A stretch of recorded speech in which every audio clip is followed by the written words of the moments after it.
One of the keys to make any movie memorable is its score. I'm Jez Moyer with Georgia Entertainment, and today here on Funwitty, we have got an award-winning film composer, Mark Kueffner, with us to explore film scoring and Georgia. Hey, Jeslyn. Well, thank you so much, and thanks for having me. Just to start, for those who don't understand maybe the difference between being a traditional composer and a film composer, scoring for a movie is a totally different game. It is. So, for instance, production music, which will be used in movies, you'll have composers writing this music and putting it up in, let's say, in a library, such as a production house like Level 77 Music. So they write those songs for the song, and that's it. For film composing, we actually bring in the film to our systems. We watch the film, and then we film to each cue. Well, we call them cues, but to each scene, so which will be a whole bunch of cues. It's incredible. Maybe you've watched a movie and you've put it on silent, caption only, and it's missing something. But when you close your eyes and you hear that score, that's when I think you really feel the emotion. That's the hopes of the film composer, is to help the storyline along and to add emotion to each scene. So that's the goal. Okay, so when did you become a film composer? I know you had a long journey in music. It started back in Los Angeles and in California. Yeah. You made your way to Atlanta? Yeah, I did. So I started off at 6 years old with a traveling salesman knocking on the door with little accordions. I was 6 years old. And he would knock on the door, put the accordion on the kid, and you'd go, eek, eek, eek, eek. And he goes, oh my goodness gracious, the talent that kid has. So anyway, I told my mom, hey, I really loved it. I really want to do this. So she goes, okay, the deal is you have to practice 2 hours a day. And that was the deal, and that was the start. Wait, right there. In this true Hollywood story, this journey started with an accordion, and she made you practice it 2 hours a day? Your poor mother. I can only imagine an accordion for 2 hours every day. My mom was a classical pianist, and she had her own radio show in Hot Springs, Arkansas in the 40s. So she actually mentored me too between lessons. So she would sit there with me. So yeah, she suffered right along with me. What advice did she share with you that maybe you're still, applying today? Everything in my life boils down to practice, and everybody has their own methods of, everything in their lives and things that they master. But for me, everything is practice. So everything I do in life, if I practice it, I'll get better at it, hopefully. Well, you made your way here to Georgia. You got to practice your music in Atlanta. Tell me about that scene decades ago when you first arrived and how it's evolved to what it is today. Right. So I moved to Atlanta in 1998. A guy that had actually recorded in my studio had called me up and he goes, I'm in a band, I'm in a Brazilian band. We need a keyboard player in the worst way. Would you be willing to come out? And it just so happened I had left the band I was with for many, many years out in California, and I was in a lull right there, and I just thought, why not just pack up? So I had a recording studio. I packed that up in a U-Haul trailer. I brought my dog and my little brother, and we headed out to Atlanta. So I started playing Brazilian music for a few years, and then the bass player, which some of you may know the name, Charlie Wooten, very excellent bass player, found out I had an accordion in the closet that I had not played in years, and he goes, he came over to the house with me, get that thing out of the closet right now, and we started a Zydeco band. Wow. Okay. Name of the band? It was called Zydafunk. Yeah. So Zydafunk. I think he still has the band. He's in New Orleans now, but we played for years and years and years. And I will say, the first gig we did, as Zydeco was new to me, the owner of the store, it was a Cajun restaurant, and I remember him saying, sounds a little like polka music, so I hadn't quite gotten my chops yet in the Zydeco music quite yet, but I thought it was funny. I'm sure you made it much cooler. I mean, with a name like Zydafunk, there's a lot to live up to. Yeah, it was awesome. It was a great band. I had a lot of fun with it, so I did that for many years. From there, I went into an events band, so high-end weddings and corporate events, and I did that for several years. I finally gave that up maybe 7 years ago, and that was the last. I'd gigged my whole life, and I decided gigging, I was finished with that chapter of my life. So when did you start gigging for film? I don't really know what got me into it. I just seemed to have waken up one day and said, I want to be a film composer. So that was probably back in 2013 or so. Well, what's interesting though is that's really when film became, a driving force here in Georgia. Interesting. Yeah, I must have had that in the back of my mind somewhere. Well, you were driving through the streets of Atlanta and you're seeing those yellow signs that indicate something's filming around here. And subconsciously then you must have realized this is an opportunity. Very, very likely, yeah. So anyway, that was about the same time I was winding down, playing out.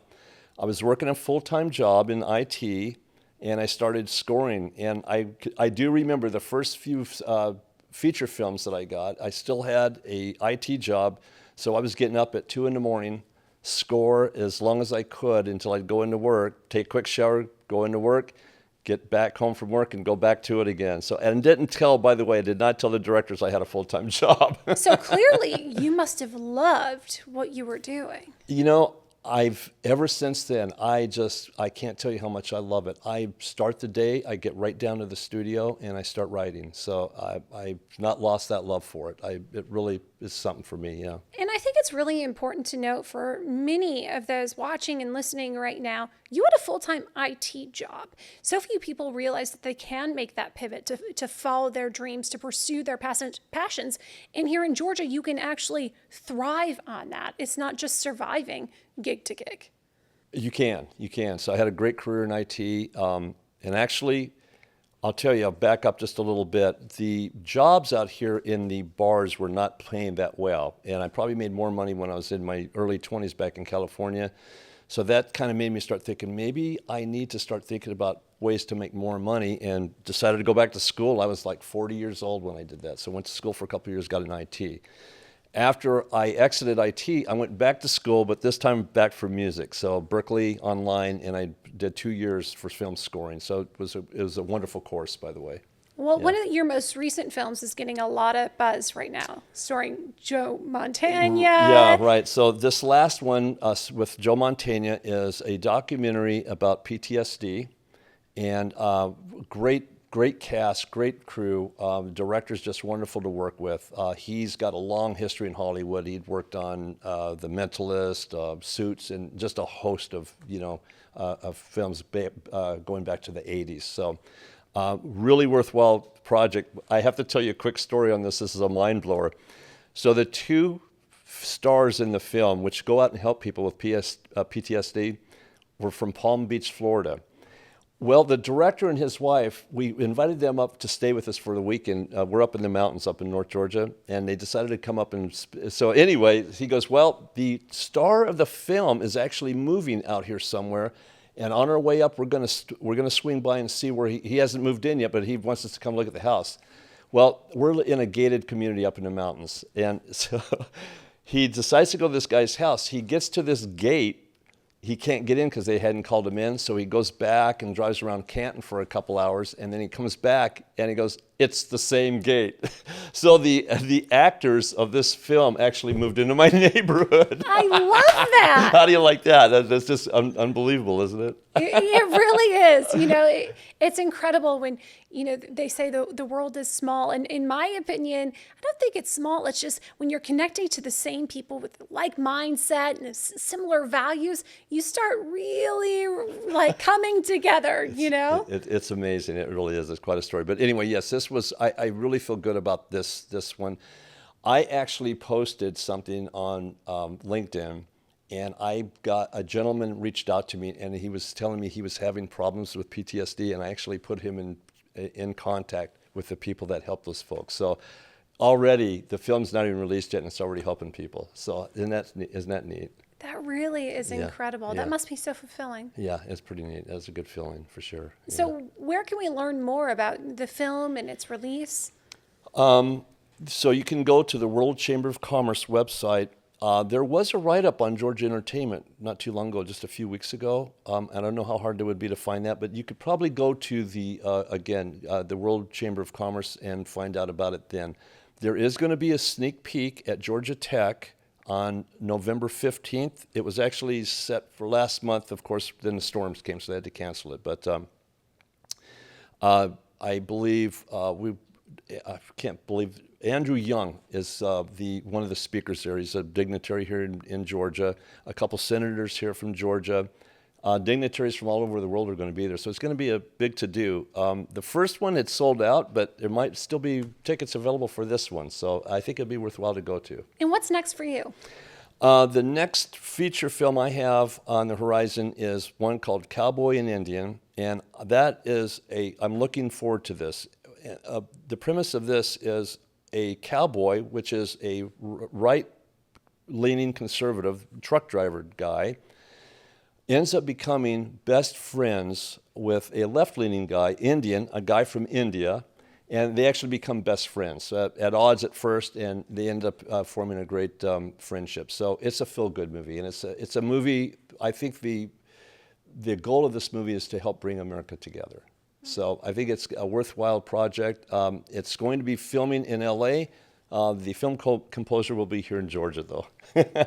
Gotta love that. Big shout out to Georgia. It's clearly a message we need now more than ever. What do you think is going to be next, for the music scene, the composing scene here in Georgia, and what better ways can we support that growth? As more, I know production out here in Georgia is just on fire right now. In fact, my wife had just looked up today, I think this last month or last year, whatever, it looks like Georgia's #1, so that's great. We need more post-production out here. So a lot of post-production jobs are still going back to LA. They come out here and film and then go back to LA. So what we can do is try to promote the post-production more. And they're trickling out here, though. For instance, the guy that I'm worked with, No One Heals Alone, their company's moved out here, and a couple others that I know of. So the more of that, the better. And it's going to help a lot of people in post-production, not just composers, but everything from editors, colorists, post-sound, and so on and so forth. And please share with the audience where people can find, share, support, and connect with you online. You can go to my website, which is https://mark, that's MARK, Kueffner, KUEFFNER.com. So it's markkueffner.com.